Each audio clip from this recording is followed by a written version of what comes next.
Welcome back to the show where we run you through all the Dolphins news you need to know about. I apologize for the fan, if that is hitting you hard.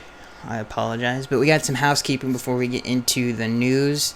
Really quick, if you're a long-time listener, I would really appreciate if you would go over and check out my second YouTube channel that I just created. It's called Madden NFL. All of that is all caps, and it's spaced out, so it's Madden and then NFL. It's 2 words. It's all uppercase. It's all capitalized.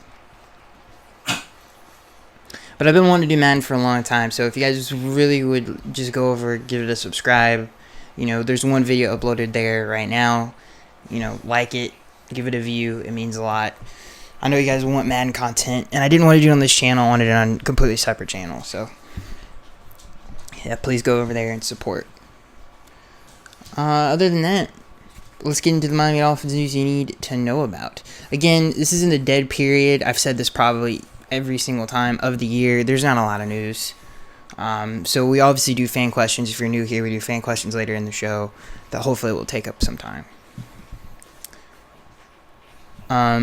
This first news story comes from Pro Football Rumors. The Dolphins have finally signed their last rookie. This is the only rookie that they have not signed. The Dolphins have signed their third-round pick, Michael Dieter.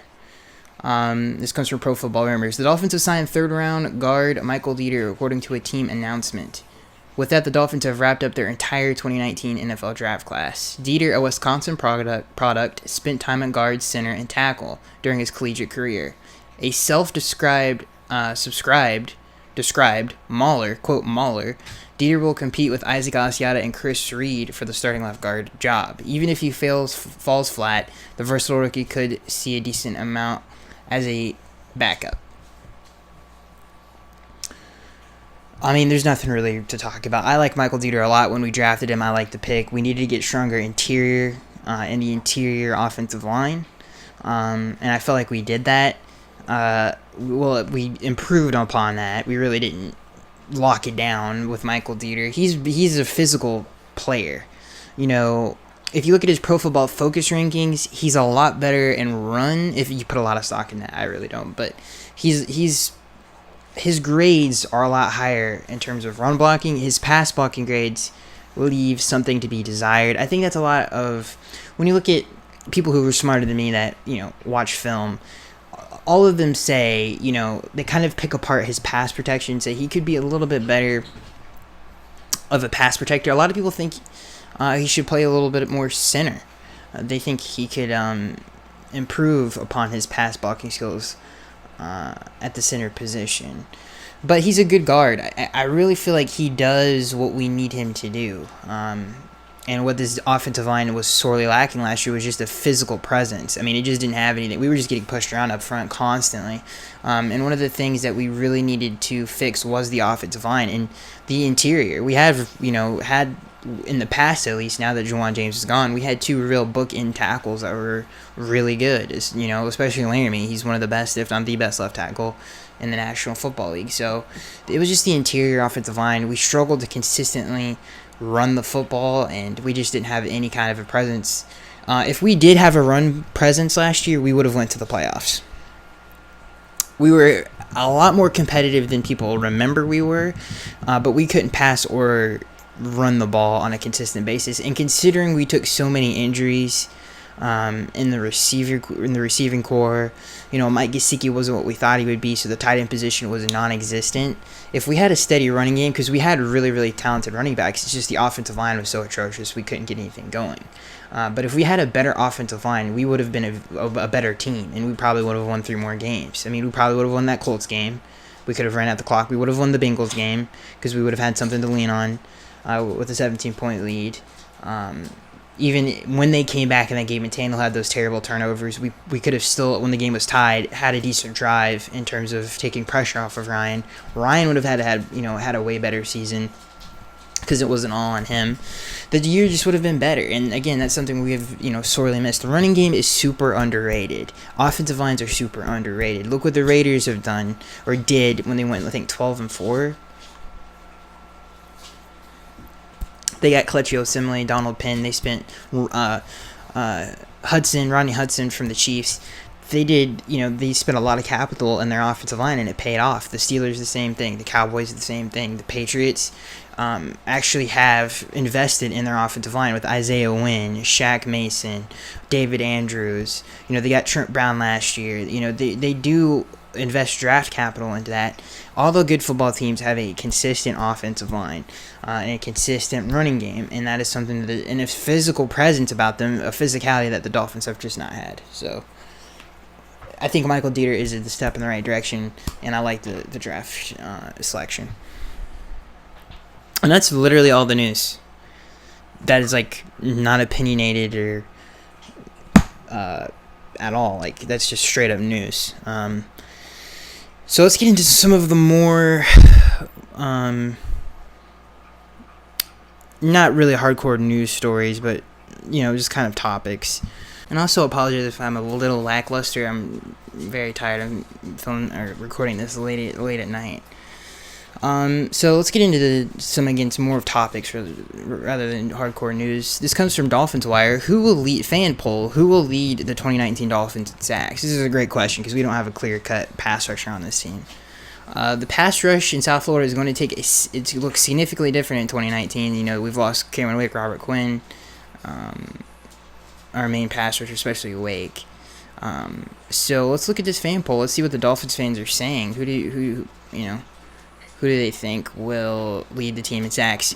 30%, the majority, will think that Charles Harris will lead the team in sacks in 2019 with 49 votes. With 46 votes, people say other.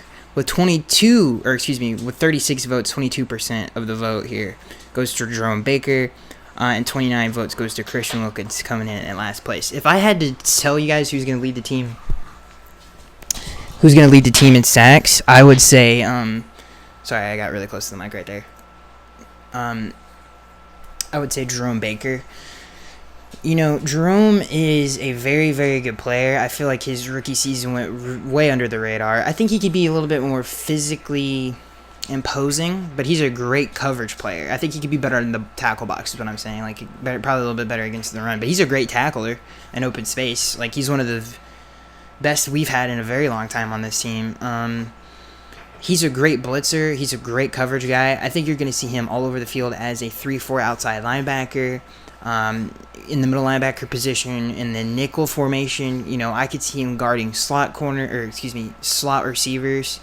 He's going to be doing a lot in this defense. I think he's going to be our joker. He's going to be our wild card. He's going to be all over the field. I think he is going to have a extremely productive, very similar to Minkah Fitzpatrick. He just plays a different position. And I really do feel like he's going to impact the field. So if I had to bet, I think of Jerome Baker. I could see Jerome taking an 8.5. If they use him like I think they're going to use him, and he is that edge rusher, and he is that main blitz kind of a guy, I could see him racking up sacks. He's going to get a lot of tread on those tires this upcoming season. I could see why people are like, well, he's a linebacker. He's not going to get as many sacks as a pure edge rusher. In this defense, I think anything is possible. People are going to be lining up all over the field. They already have in training camp. I mean, Bobby McCain was playing safety. The quarterbacks in training camp have already come out and said that, this defense is super confusing. It switches up a lot. So, I'm very, very, very excited about this defense. I think it's going to be very good. It's going to be very underrated. I think the interior of the defensive line is very underrated. I think it's very, very, very talented. You got Vincent Taylor, Devon Godchaux, Christian Wilkins, Akeem Spence. That's a very good unit. And then just the edge is the question mark. I don't necessarily care about the pass rushing because I feel like we can generate pass rush with Brian Flores' scheme. It's just the edge. Can we protect it in the running game on a consistent basis? That's really what I'm concerned about. We'll see. This is the last real topic. ESPN recognizes a strong receiver unit for the Miami Dolphins, and it really is just talking about how Devontae Parker has just been killing it and been the most consistent offensive player for the Dolphins in minicamp and voluntary camp as well. Mandatory minicamp and voluntary camp. He's just been killing it. He kills it every offseason. And, even he said in his interviews, it's like, yeah, dude, I do this every year. It's just about staying healthy. Now, if that's the reason, he disappears when he isn't actually playing in a game, I just don't understand Devontae Parker. And, it actually surprised me, and I was like, why are we giving... Like, I criticized him. I was like, the Dolphins for even re-signing him. I was like, why are we giving this guy another chance? And everybody was down in the comment section below. And fans out there were like, why not? Or defending him. I was actually surprised about that. But, he's inconsistent. I mean, that's Devontae Parker. And again, I think this is a wait-and-see thing. I have to see it to believe it. I'm not getting hyped over this at all. These highlights that the Twitter is posting and its feed is just him catching bombs from Josh Rosen and Ryan Fitzpatrick. I'm like, okay, that's all good and well. I want to see that in preseason. I want to see that in regular season. I want to see that in training camp. I want to see that on a consistent basis before I get excited. So, and again, we've been burned too many times. In terms of a big topic, because that's all the news, ladies and gentlemen. I'm not even joking around. That is literally it for the news. We're going to have to jump into the fan Q&A here in a second, but we're only 11 minutes into the show. Usually the show goes an hour. This might go half an hour. Unfortunately, there's just not a lot to talk about. We've talked about Josh Rosen versus Ryan Fitzpatrick. We've talked about everything, really. Obviously, the Josh Rosen Ryan Fitzpatrick thing is the most exciting thing to be talking about. Actually, we have one more news story. This is from NFL.com. Before we get into the big topic. David Johnson of the Arizona Cardinals forecasts success for Murray and Rosen. This comes from NFL.com. Realistically, myriad seasons will need to come to pass before the final verdict. A myriad of seasons will need to come to pass before the final verdict is read upon whether the Arizona Cardinals' decision to trade the 2018 first-round selection Josh Rosen to the Miami Dolphins and start with a new quarterback, the 2019 first-round selection Kyler Murray, was the right move to make. However, current Cardinals running back David Johnson believes the Cards and Finns will each be winners, as he recently prognosticated. I always mess that up. Both signal callers will have magnificent NFL careers ahead of them. David Johnson said, quote, I think Rosen's going to end up being one of the most dominant quarterbacks in this league, Johnson told Adam Shine of SiriusXM Mad Dog Sports Radio. So that's good news for Dolphins fans. He literally said, quote, I think Rosen is going to end up being one of the most dominant quarterbacks in this league. Now, that's some off-season hype, if I've ever heard it. David Johnson was with the man. I think, I don't know if Josh Rosen's going to be a dominant quarterback for years to come. Who knows? He has the talent to do it. He's one of the best pure passers that have come out of college. You've heard every sports analyst say this in a long time. But the one thing that this does tell me is he's actually a good teammate. The narrative on him coming out of college was, oh, he's aloof. He's got the Jay Cutler-itis. He's not very friendly with his teammates. He's not one of the guys. That tells me, first of all, Larry Fitzgerald has come out and said how good of a man he is, not just a teammate. And then David Johnson comes out and says he's going to be one of the most dominant quarterbacks in the league. You don't say that about someone that you don't like. So, I think that's a great sign for Dolphins fans to say, yeah, this guy is a good leader. He's a good quarterback. He's a good person. That narrative that he is, like what we just said, the Jay Cutler-itis isn't a thing. And I do believe that. One thing he has that Jay Cutler never had was a work ethic.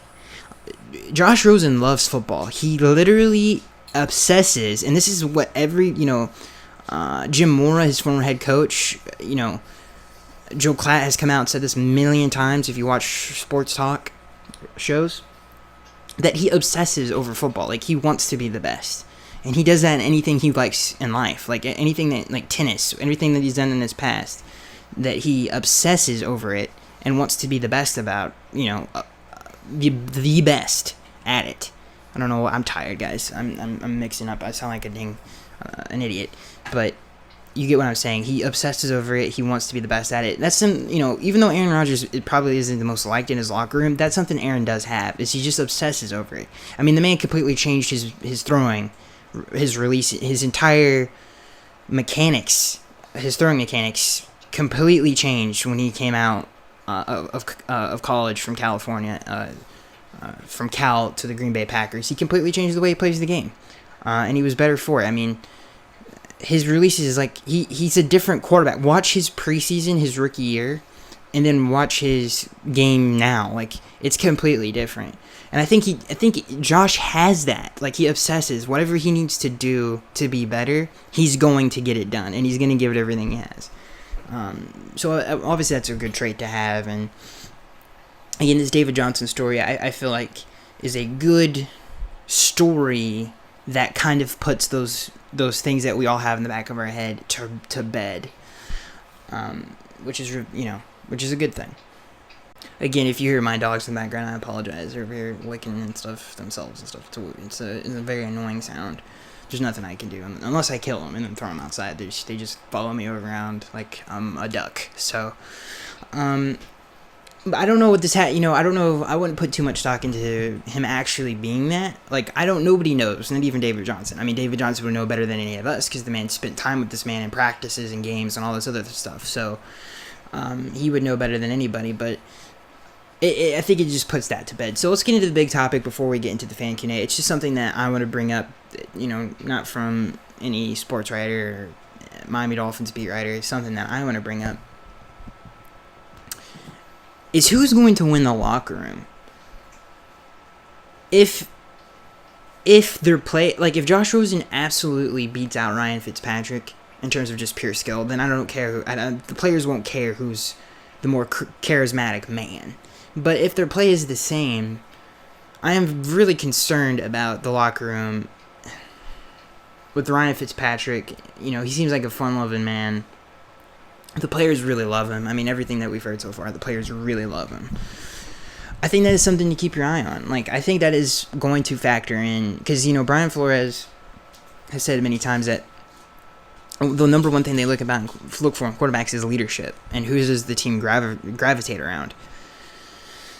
And, I mean, so far, it's been Ryan Fitzpatrick. And it seems to be Ryan Fitzpatrick everywhere he goes. But I think that's something interesting to keep you guys, just to just a little nugget to think about. But I think it's going to be interesting. To me, personally, I really do believe Josh Rosen is just going to hand him his lunch after training camp. Josh has not been, he hasn't been with the team as long as Ryan had. He hasn't been in the league as long as Ryan had. They were in t-shirt and shorts. He just came from throwing with the Cardinals in their practices. They got extra practices because they had a rookie head coach. So he's been with them the entire time. Didn't know they were going to draft Kyler Murray. He gets booted over here. He flies to Miami, and he's expected to know everything right away? No. Like, I feel like when training camp comes around in preseason, I really do believe it's going to be Josh Rosen, and it's not even close. And that's just my feeling. I don't know. Maybe who knows? Maybe I'm wrong. But I just wanted to get my 2 cents in about that. Man, we're almost 20 minutes in. It just feels like this show's going to not really run that long. I apologize, everybody. We have 14 questions. I really appreciate that. So let's get into the fan Q&A, ladies and gentlemen. This is where the fans ask the questions and we answer them. So if you want to be a part of that, subscribe to the channel. This first question comes from Ron. He says, what do you think about the Patriots filing tampering against the Texans for trying to poach a new GM while being a guest of Kraft at the Super Bowl ring celebration? I think it's funny as heck. LMAO. Yeah, I think it's pretty funny. I don't really understand why the Patriots are, like, upset about it. Who cares? Like, we know who runs that organization. We know. And it's not, what's his name, Nick Costello or whatever his name is, the Patriots GM. It's Bill Belichick. So even if he left, it's like, who cares? The train's going to keep pumping. So I really do, it's like, okay. And what's really ironic about this is Literally, Robert Kraft did the same thing back in the day, and he had to give up first-round picks to the Jets because he did it.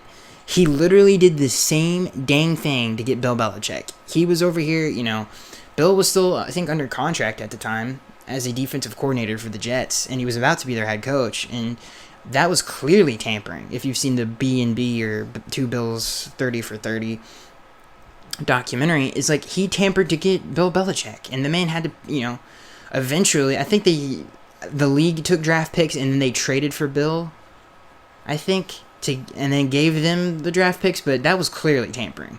That would not fly in today's league without it being like you're cheating. That was clearly tampering. So I was like, yeah, dude, you've done it in the past. It's like, just let it go. It's not even that big of a deal. Like, let the man live, for God's sakes. But if I was Nick, I wouldn't want to leave. I guess he just wants credit for it. The New England Patriots GM. His name's probably not even Nick. Yeah, I thought that was funny. I thought that as soon as I saw that, I was like, dude, Bob Kraft over here, he did the same thing years ago. This next question comes from Take Me Out. He says, always a great job, Skaggs. I appreciate that. He says, I appreciate your commentary. My defense of surprise this year is Eric Rowe. Offensive surprise, Isaiah Prince.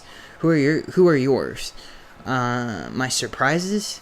My defensive surprise, I'm going to go with Jerome Baker. I feel like he's going to be a star after this season. And my offensive surprise, I'm going to go with Mike Gesicki. I think he's going to have a breakout season in this offense. And I've said this before, but him working with Chad O'Shea, he coordinated the red zone offense when he was down there in New England, and obviously Gronk was a huge part of that.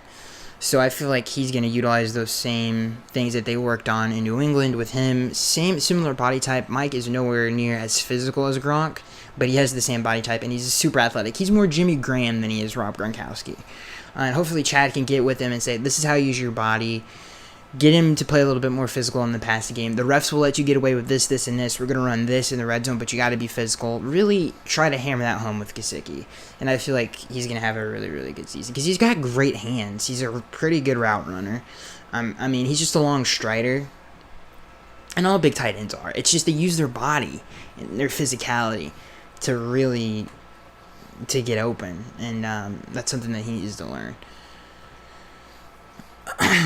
This next question comes from Ron. He says, Skaggs, would you do this trade? Dolphins get defensive end Yannick Ngakoue.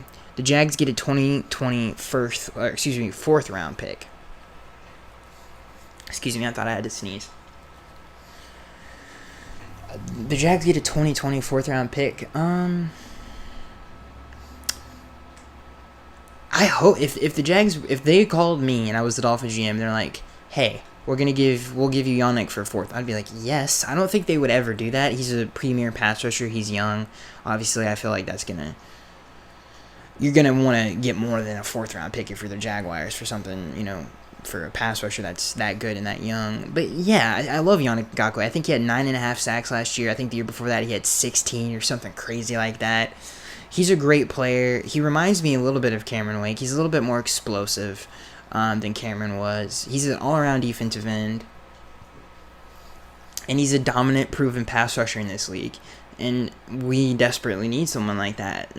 We don't know if we could have something like that in Charles Harris or Jonathan Woodard, but we don't know. And Yannick is a proven pass rusher in this league, so yes, of course I would do that. And I know that he's not going to camp and stuff like that right now. He's holding out for a new contract, and we've heard that Tom Coughlin doesn't like that, and I know they've in the past they threatened to trade Jalen Ramsey. So if they're willing to do that, I guarantee you they would be willing to do Yannick. But Yannick is a pass rusher, and those are very, very hard to find. And I don't think they traded Dante Fowler too, and I don't think they have anyone behind both of those guys. So, but I would definitely like Yannick. I just don't think it's possible. This next question comes from Vladimir. He says, if we have a terrible season like 2-14 or 3-13, do you think Brian should be fired or given another year or two? Yeah, he should definitely not be fired. You cannot fire people if you look at all the great coaches in history. Bill Belichick went, what did he go? I think he won like 4 games or something like that. Or 3 games his first year in New England. Maybe he went 6-10, but he did not have a good year. He had a very, very bad year. And actually, the Patriots the next year when they won the Super Bowl, they started out 5-5. So, Bill Parcells, same thing. They only won 2 games or something like that his rookie year, or 3 games. Don Shula, his first year as the Dolphins head coach, we were terrible. I think we actually did beat the Baltimore Colts, who were Super Bowl. It doesn't matter. I'm going off Don Shula's rookie year, but it doesn't matter. That I don't know why I brought that fact up. The point is that these are Hall of Fame coaches that all started off their tenure rocky and not very good. And that's the thing as a fan is like, man, I really wish we get like an Adam Gase situation where we kind of just start off running. And same thing with John Gruden in Oakland. He started off really rocky as well. Any great head coach, Marty Schottenheimer, any of them, they don't have, like, their first year isn't that great. Unless there's already, like, it doesn't, I was going to say, unless they inherit a team that just can't get over the hump in the playoffs, then that's the only real time you really see that a head coach gets off to a hot start. So if you fired those guys after their first year, you would have been making a grave mistake. Don Shula has won more games than any coach in NFL history, for God's sake. So, and obviously Bill Belichick is the greatest coach ever in any sport. So, yeah, those are just some examples. There's many more. So, no, I don't think Brian should be fired if after his first year we don't do so well. This next question comes from Kevin. He says, "You think we can go 3-0 on the first 3 games?" No, I don't think it's very likely. I think we got the Ravens, the Patriots, and the Cowboys. It's a tough 3 games. It's very hard to go 3-0, but who knows? We might. I'm not gonna say we won't, but it's very unlikely. It's very hard to go 3-0. This next question comes from Milks. That's what I'm gonna call you, my guy. He says, "Who are the players flying underneath the radar that could be starting?" Oh. I would say Isaiah Prince. You keep your eye on him. Isaiah Ford as well, the receiver from Virginia. He's had a very good camp so far, but again, not in pads yet. And Preston Williams.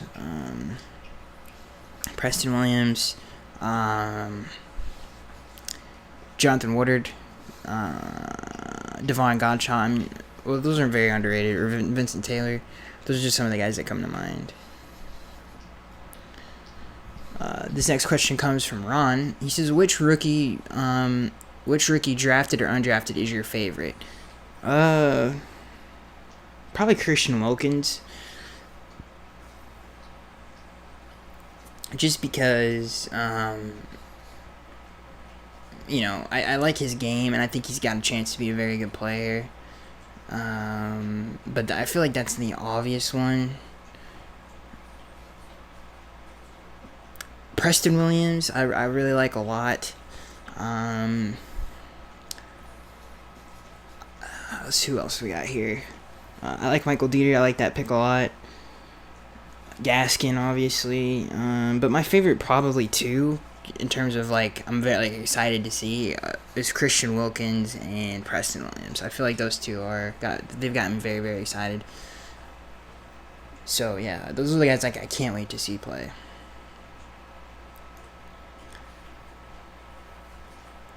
This next question comes from Ron. He says, "Do you think Charles Harris can have an 8-sack season in this new defense?" Yeah, he has the potential. The best thing he does is rush the passer. And he's going back to his natural position, standing up as a 3-4 outside linebacker. But is he going to be a liability on first and second down? That's going to limit the amount of sacks you have in a season. So we'll see. If he can be a 3-down player, he has a good chance of being a double-digit sack guy. But he hasn't even proven that he can be. I think he has. He just hasn't finished the play. He's gotten pressures. It's just him finishing at the quarterback is the problem. And he's missed sacks a lot in his career, and he hasn't been able to stay healthy. So I feel like he can. I feel like I've seen enough of him to be like, okay, he can definitely rush the passer. It's just, can he be a significant can he be a 3-down player? Really is the question. But if he can, he can be a double-digit sack guy. Do I think? Yes. Do I think Charles Harris can? Will he? I'm not gonna say like I'm confident in that. All right. Sorry, I didn't mean to exhale. Like I hate what I'm doing right now. I love this show. So. This next question comes from SM. He says, Skaggs, can you start each show with the questions that you didn't have time to answer from the week before? I think I could probably do that in the show. Especially now, I should probably do that. So yeah, I think that's a great idea. I don't know if I think I'm always going to start the show with news, just because that's something that I just picture. If I was watching this show, it's really like, I always do videos. What would I like to see? And if I was, in the morning, I turn this on, I'm having a cup of coffee, I want to hear about the Dolphins news right away. So I think the news will always stay there. So I don't think about I don't think the start. I literally can't speak English right now. I apologize. I'm very, very tired. But I don't know about the start, but definitely will incorporate that in the show. This next question comes from Milks. He says, who will be the favorite target for Rosen and Fitzpatrick? This is a great question. I think Mike Gesicki. I think he's going to be the tight end that they go to. In terms of receivers, and I know I'm putting a lot of stock into Mike, but I do believe in his talent. But in terms of receivers, I would have to say, if it's Ryan Fitzpatrick, Devontae Parker. He likes those 6'4" guys. He likes throwing it up. I feel like his gunslinger mentality would help DP a lot, because DP is a good 50-50 guy. If I'm going with Rosen, I want to say Albert Wilson. Whoever is the best working in the middle of the field as a receiver. I feel like Jakeem Grant, Albert Wilson.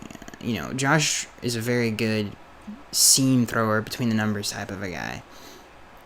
He can throw the out-breaking routes too, and he's a great deep ball thrower. So I feel like Albert Wilson, Jakeem Grant, those guys will benefit from him. And I feel like he'll cozy up to those guys in terms of targets. This next question comes from Ron. I'm going to say that again because I don't think I spoke English. This next question comes from Ron. He says, other than quarterbacks, which position competition are you most excited to see unfold, and how do you want that position to shake out? Ooh, that's a great one.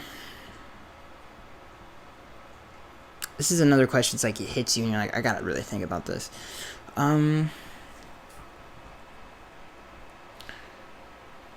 If I had to, dude, that's a tough one, dude.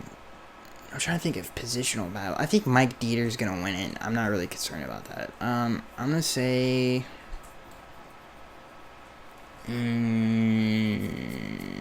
This is a tough one because all of the players, I'm like, yeah, he's gonna start. Oh man, man.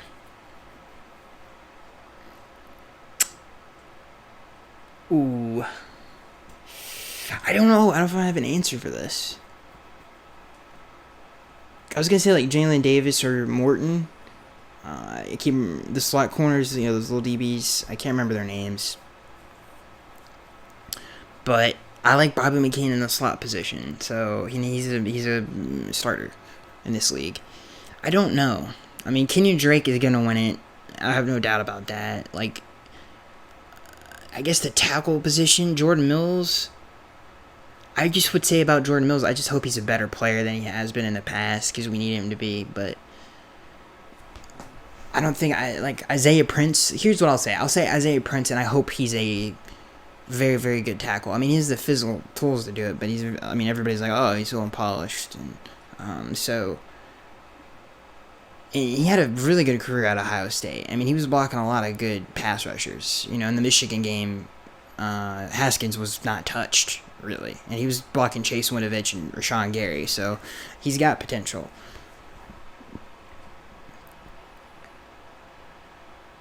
This next question comes from Milk. He says, will the Dolphins... I'm all over the place, I apologize. Let me repeat myself. I'm an idiot. And I'm burping. This next question comes from Milks. He says, will the Dolphins beat the Patriots? Yeah, they will. At least one time. This next question comes from Milks. He says, will the Dolphins regret not getting more offensive line talent to evaluate Rosen? I've gotten this question a lot. No, because they couldn't do it. I don't know who you guys wanted them to be able to get, unless you don't want to draft Christian Wilkins in the first round. I guess you could move down and maybe get a Cody Ford or something like that.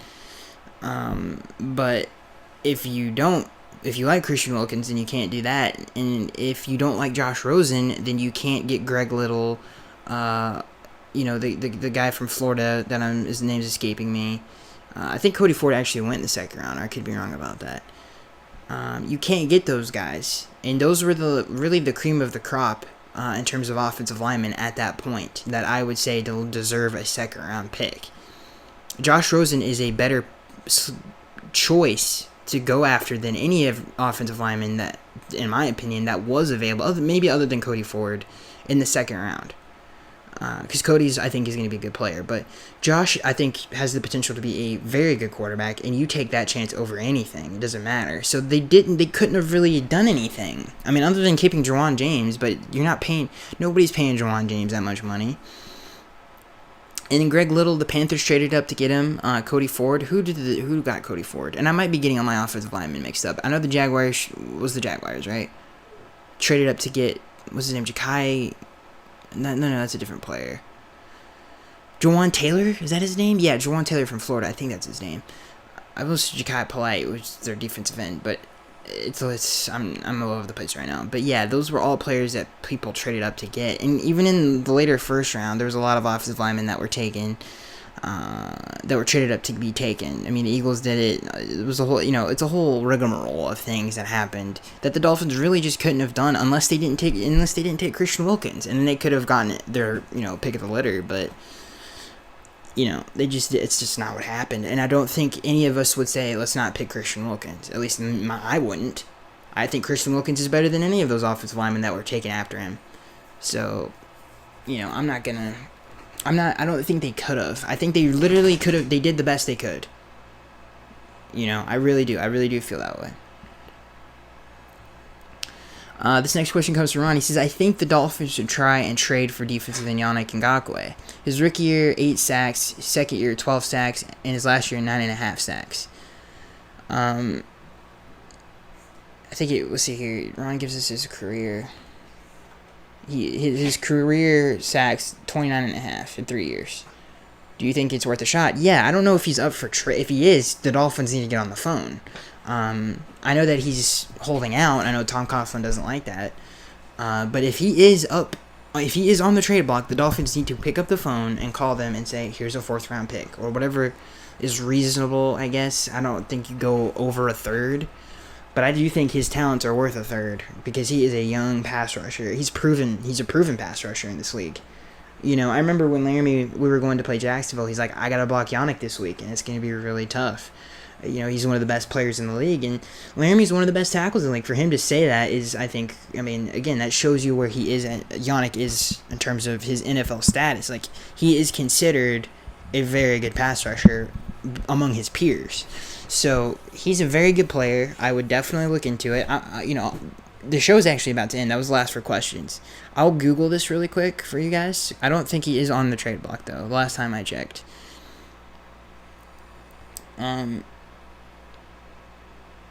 We'll see here.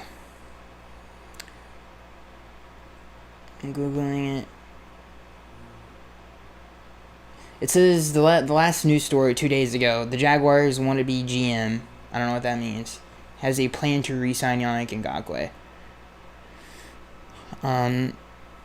Let's see here. I'm going to look up Yannick Ngakoue trade. I'll Google that really quick. This was 7 days ago. Jaguars under pressure. Is Yannick Ngakoue a $100 million man? I mean, if you like pass rushers, he is. This was 6 days ago. This is more of an opinionated piece. Should Seahawks pursue trade for Jaguars, Yannick Ngakoue? So it is up. It is being discussed among beat writers for the Jaguars. Like, he might be out the door. And especially since he's holding out. Obviously, Tom Coughlin, not a very, huge fan of that. That's very interesting. Yeah, if I was the Dolphins, I would definitely explore that for sure, dude. I know that, I mean, if he's wanting that much money, it's like, oh, that's a lot of money. But, I mean, maybe he's not Khalil Mack, maybe not $100 million, but I would definitely give him a lot of money. He's a very good player.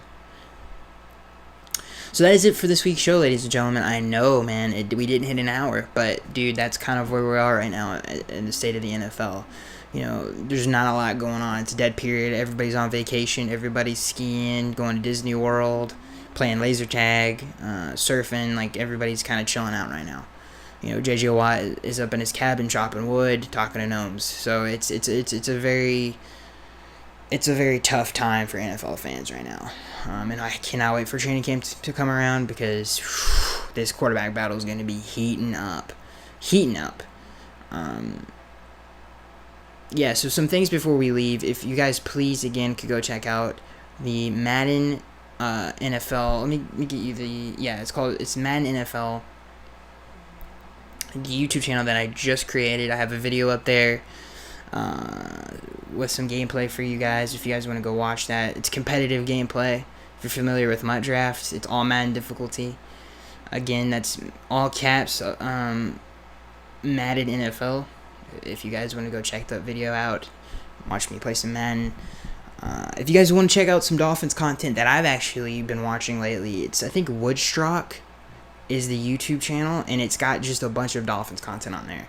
Just full-on games. If you've never seen Dan Marino play, that's a great outlet to go watch and play. If you're kind of wanting Dolphins content in terms of, like, watching games. Like, it's a great place to go watch, like, Dan Marino play. If you're young and you've never seen it, you can really go there and experience how great of a player he actually was. And, man, is he a good player. He had this one throw. It was against the Patriots. I think it was 3rd and 15, and it was on a line. I was like, Jesus, I don't know how a grown man, I don't know how any human being can throw a ball like that. So that is going to be it, guys. I am Skaggs1383, and I'll see you guys in next week's episode.